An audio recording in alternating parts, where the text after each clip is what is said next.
This police helicopter has been following me everywhere. It's ridiculous.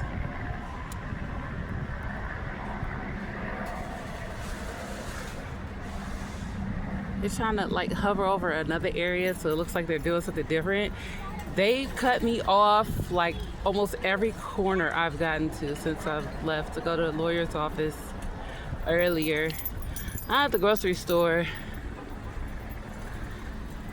It's just, you know, constant harassment. You know what I'm saying? You can see I drive a very dumb color blue car, so it's really not hard to miss me. They've been doing this since me and Adolfo got into it one time, and he called the police because an accident happened. But of course, nobody believes accidents, especially when you're black. They don't believe it was an accident. So ever since then, they've been following me.